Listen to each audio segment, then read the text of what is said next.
The reading this morning is from Isaiah, chapter 60, and it's verses 1 to 7, which you can find in the NIV on page 746 or on your app. So it's Isaiah, chapter 60, and it's verses 1 to 7. Arise, shine, for your light has come, and the glory of the Lord rises upon you. See, darkness covers the earth, and thick darkness is over the peoples.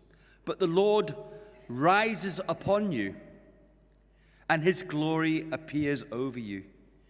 Nations will come to your light, and kings to the brightness of your dawn.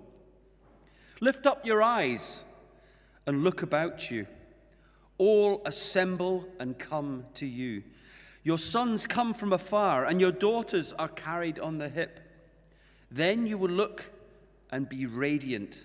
Your heart will throb and swell with joy. The wealth on the seas will be brought to you. To you the riches of the nations will come. Herds of camels will cover your land, young camels of Midian and Ephah, and all from Sheba will come bearing gold and incense and proclaiming the praise of the Lord. All Kedar's flocks will be gathered to you. The rams of Nebaioth will serve you. They will be accepted as offerings on my altar, and I will adorn my glorious temple.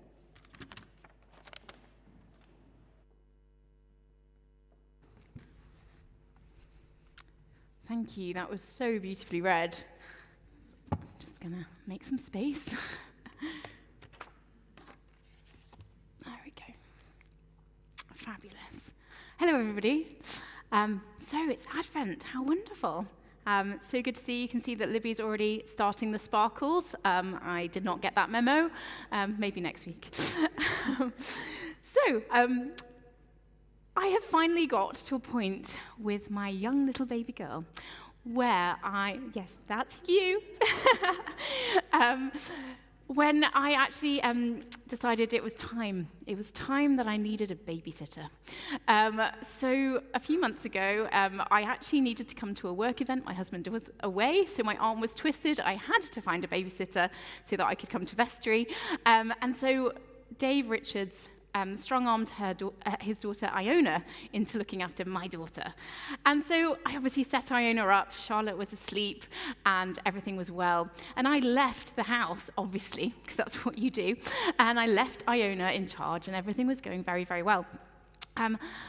What I hadn't realized was that because my husband has such a passion and desire to have a fully automated lighting system in our house, that when I left the house and my phone left the house, all of the lights totally switched off and wouldn't come on. Luckily, Iona started the evening in the light because there was still light outside. But in the course of the few hours, it obviously got darker and darker and darker. And so by the time I came home, she was sitting in complete darkness, unable to switch on any lights, and I felt pretty terrible. And actually, it was quite funny, because when I switched on the light, she just looked like a rabbit caught in headlights. She hadn't realized that she needed the lights on, really, because she was just working away on her laptop. And so the darkness has sort of surrounded her without her even noticing, and she didn't realize that she needed the light. And that is the basic message and premise of this passage in Isaiah. It's a prophecy. But in order to understand and appreciate the light, first you have to understand the impact of the darkness. In Isaiah 59, which is the chapter before the reading that we just had, we hear about the darkness that has taken over the land. It's taken over the lives of the people. The Israelites have been in exile, they've lived in foreign lands, they've been oppressed by foreign leaders, and they've been displaced from their home and haven't done particularly well at staying faithful to their God. And we find out that the sins of the people have separated them from God. God couldn't actually look directly upon them, and he turned their face away because of their sin. He says that their hands have been stained with blood, and they've been talking and uttering wicked things with each other. There's been no justice, and there's no integrity. And this darkness, this word of darkness, is actually a symbol of gloom, oppression, sin, and judgment. And in movies, we often see how directors use darkness as an indication of evil or something menacing coming. And you may recognize this fella from Lord of the Rings. This is Sauron. And many characters in this story actually, and also us as the audience, we are aware of when evil is coming, right? As we watch Lord of the Rings, because every time Sauron is on screen or his race, we just know that evil is happening because it's always covered in darkness. Our verse in chapter 60, verse 2, also describes how this darkness rests over the earth. And it actually goes on to say that it's a thick darkness. It describes it in a deeper way that settles over the people.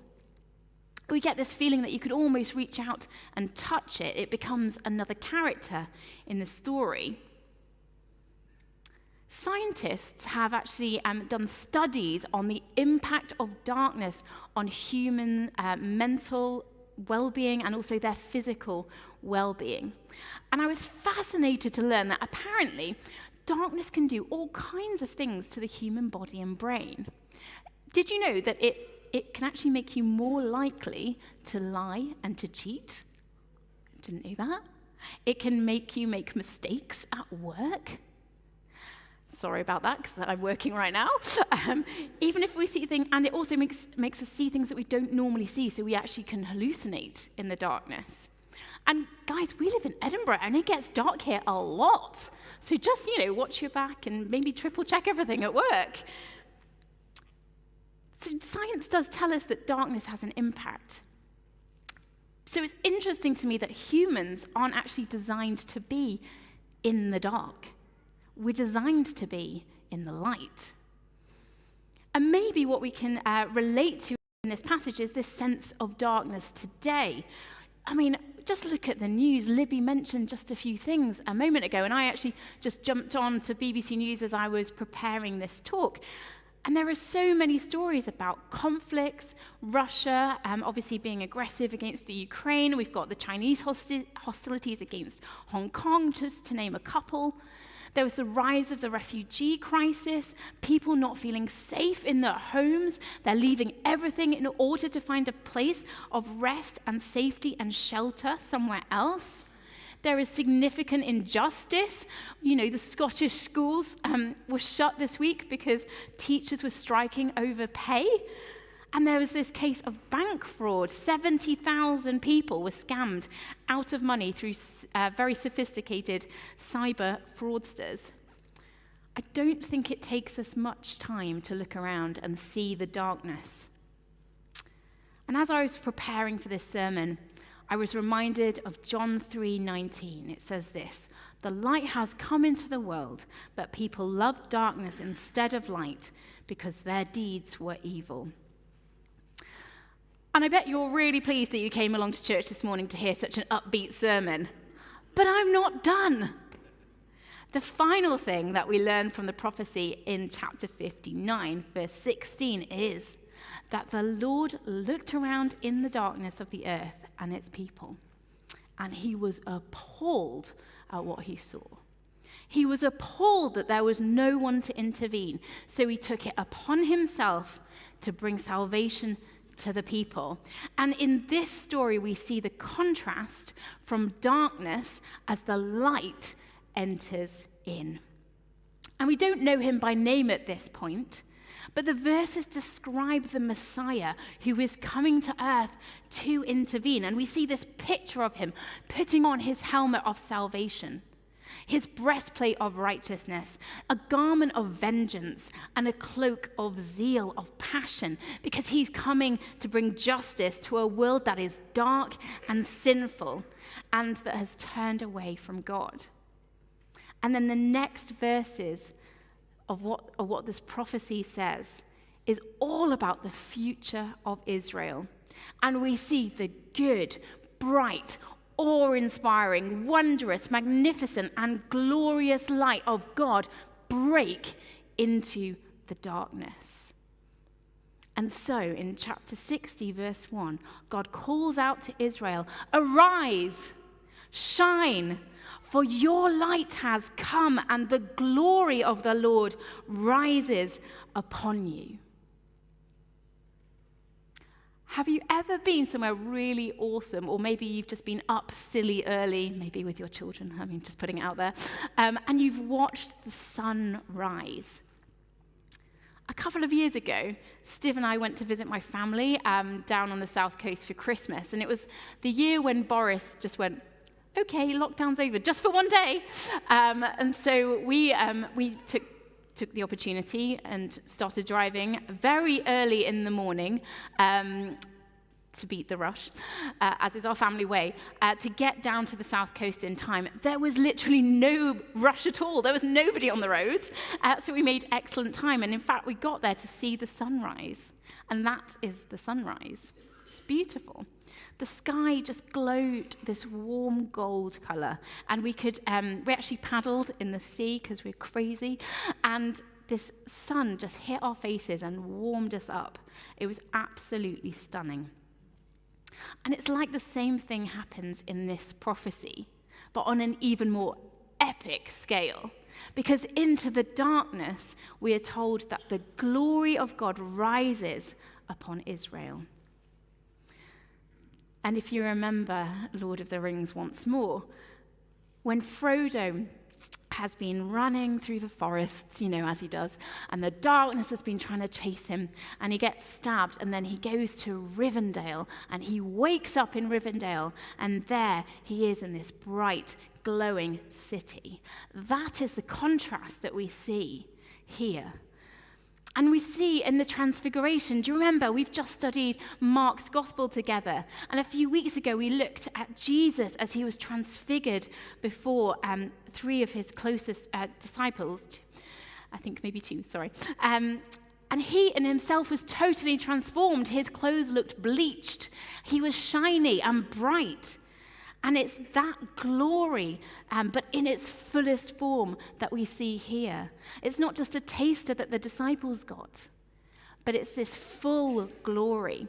And instead of the darkness that covers the people, it's this glory of the Lord that appears over the earth. The glory of the Lord appears over the people. And it's very difficult, isn't it, when we're struggling in the darkness, not to look inwardly, to have our focus on the things of the world that bring us down, the sin, the difficulty, the evil. But here God is calling Israel to act.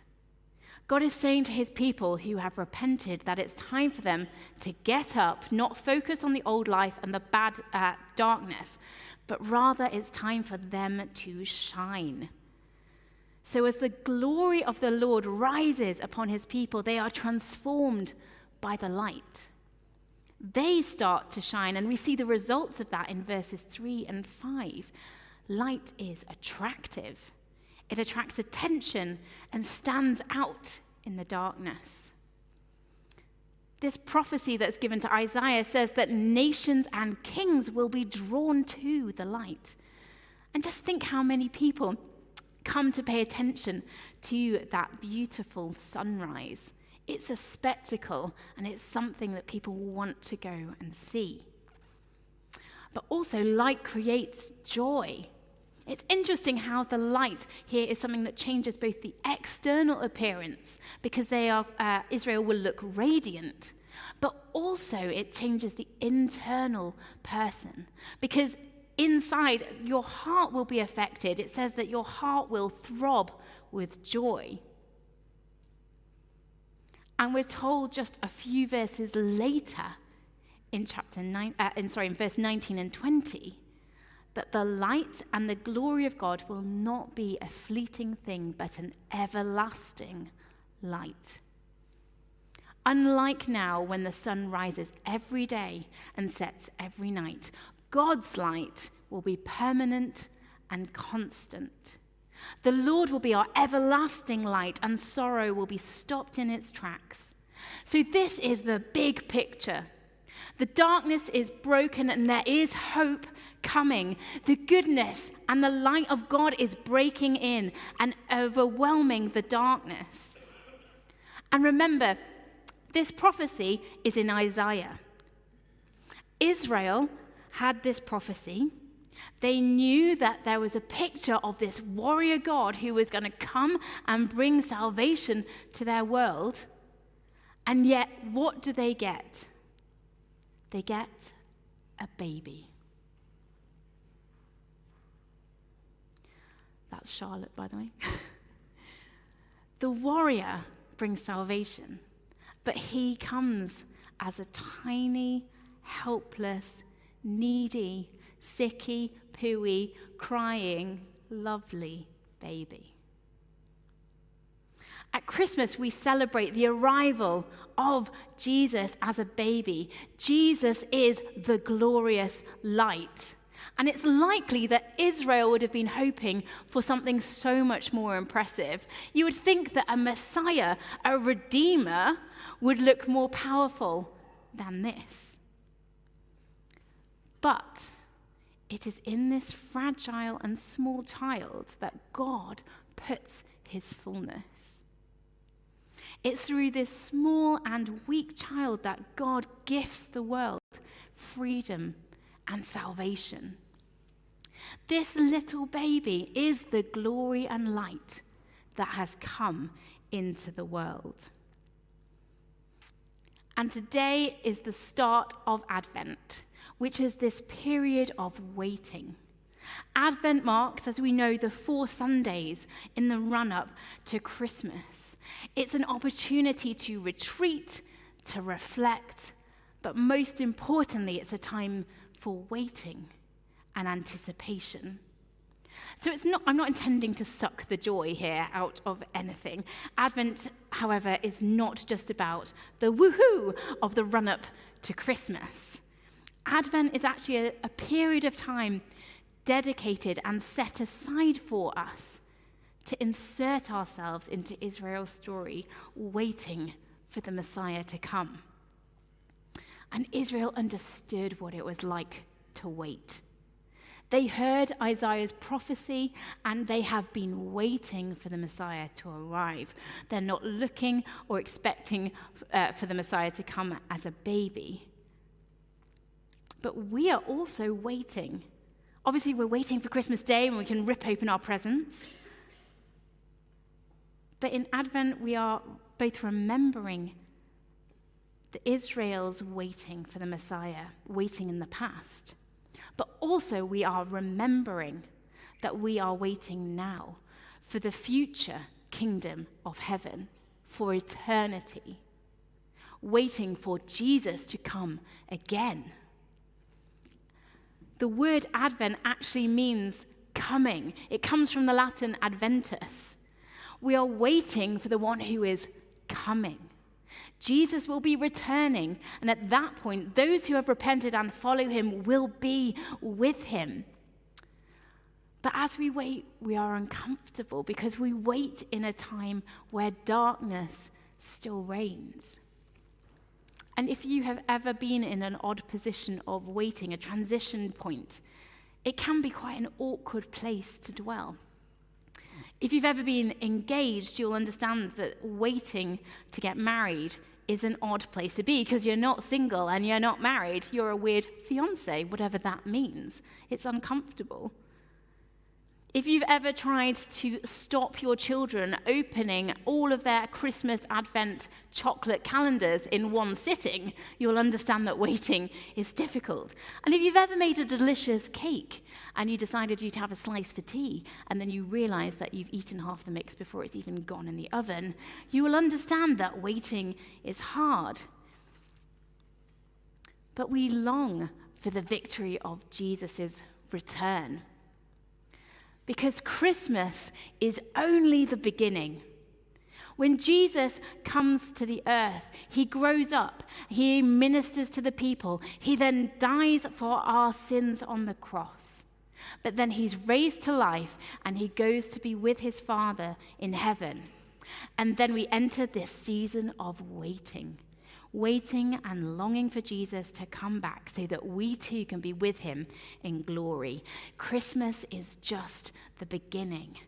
Easter is the second act, and Jesus' return is the finale of this story. But here we are at the start of Advent. We are remembering this period of waiting for the Messiah to come as a baby. We are waiting for the Messiah to return. So I leave us with this question. What are we going to do this Advent to embody the anticipation and hope that is to come? Amen.